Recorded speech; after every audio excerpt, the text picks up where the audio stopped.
friends, welcome to Cooking with Kyra. I'm Kyra, and this is my daughter Ellie. Hi!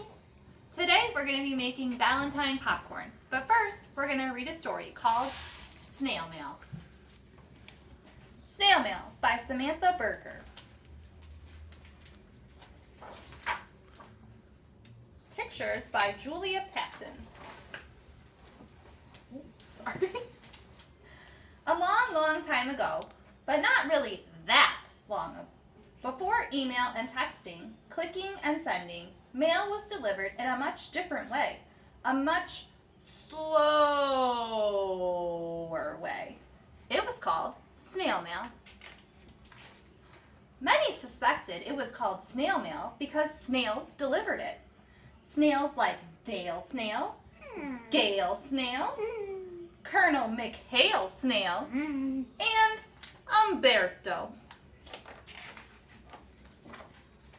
Although it took much longer, everyone agreed that some things were just a little bit more special when they were delivered by snail mail. Things like birthday cards, notes to Santa, postcards, and love letters. One such letter was made by a girl who loved a boy.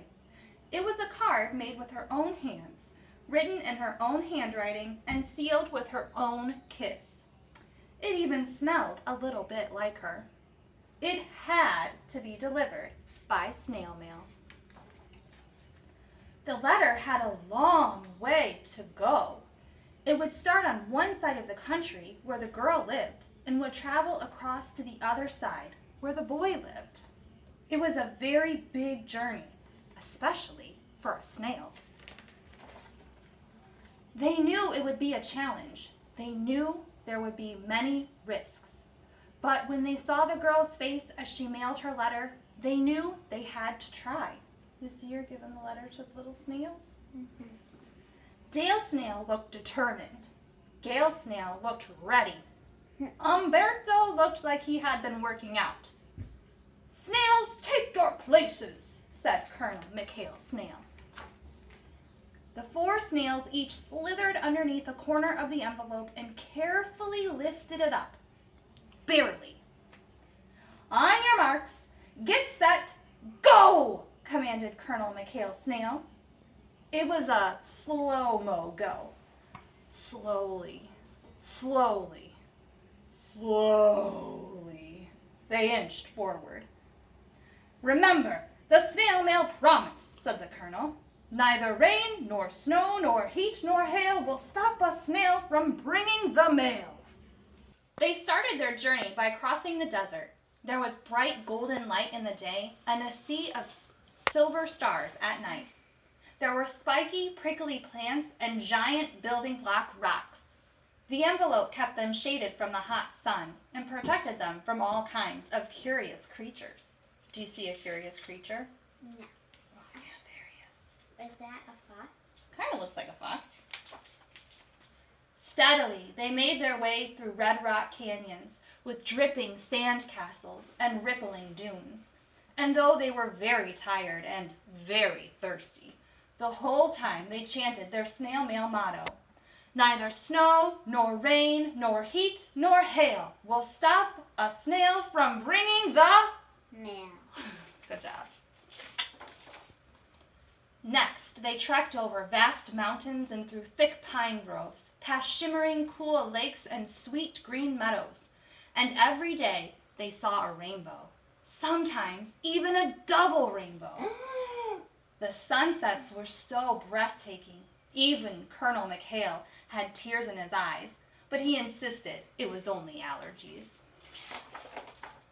And even though their progress was very slow, there was something special about slowing down to look around and notice what an amazing place the country was. Look at all those cool places they got to see.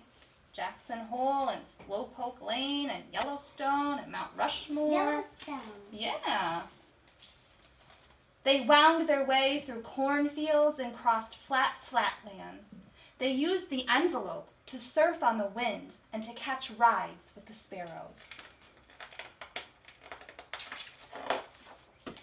Sometimes it poured. Sometimes it blizzarded. Sometimes it got blazing hot. Sometimes it pelted ice. Sometimes it did all of those things in one day. But the snails were determined to deliver the mail. And finally, in a giant city, down a long, narrow street filled with numbers and letters and sounds and smells and honking and beeping, the snail mail found the boy. Where'd they find him? They found, Where's the boy? Right here. There he is. I went where the state. Oh. The boy opened the envelope and saw the girl's letter. He saw it was made with her own hands, written in her own handwriting, and sealed with her own kiss. It even smelled a little bit like her.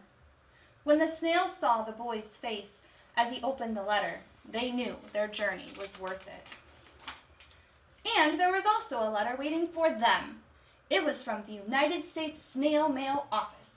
It was written in fancy letters and sealed with a shiny seal. It even smelled official.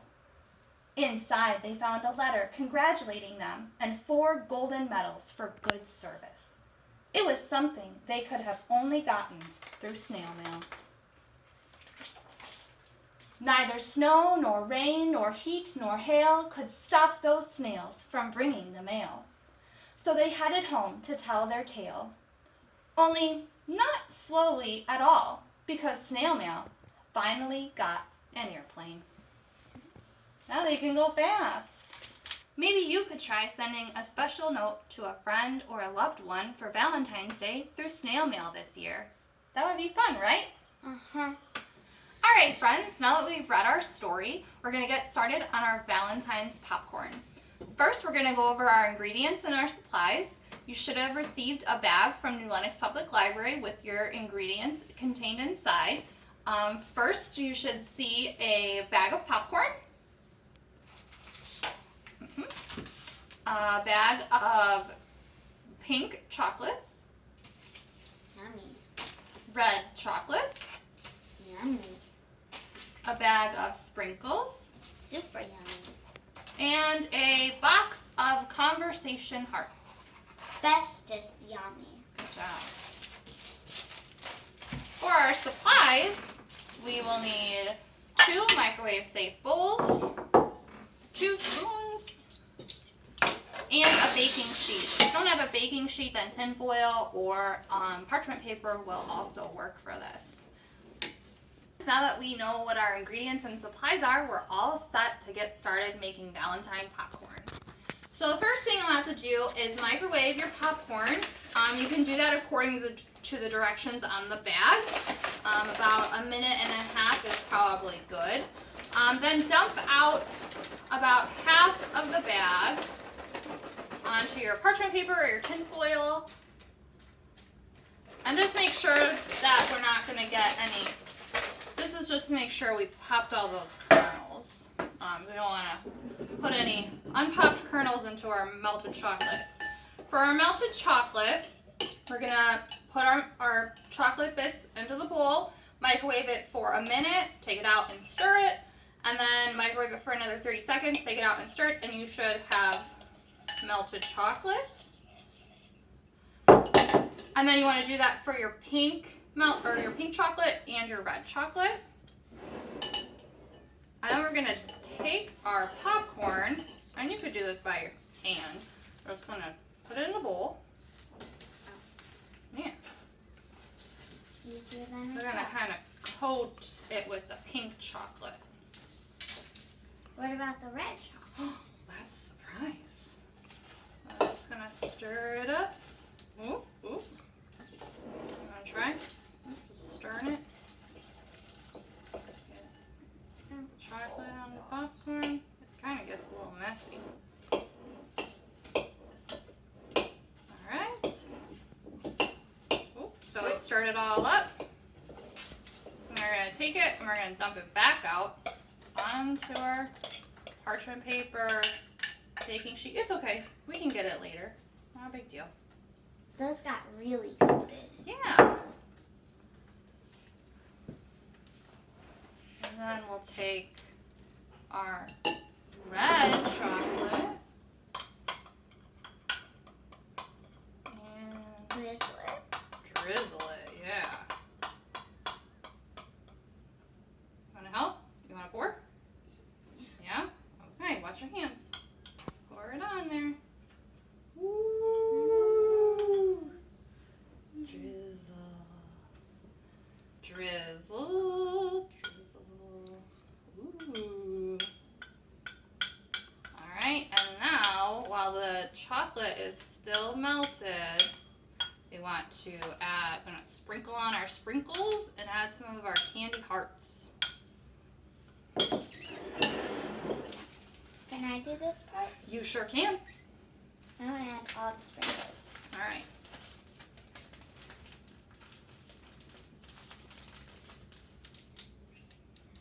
Here. Can I see? Let me help. You just take them and put them all in your hand. Alright, go ahead. So we got our Valentine sprinkles going on, and then can you open that box? Get our little hearts out. Which are super yummy. Mm-hmm. Do we have more? Do we have more hearts? Maybe. Can we leave one for me? Woohoo! Alright friends, we've let our popcorn sit for about 10 minutes just so the chocolate can harden and we're ready to try it out. Are you ready? Yep. Alright, let's take a taste.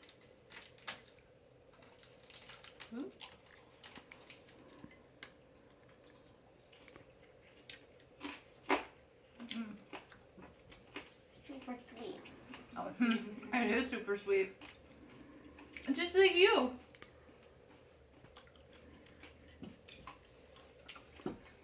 Alright friends, thanks for watching Cooking with Kyra today. Join us next month. Subscribe!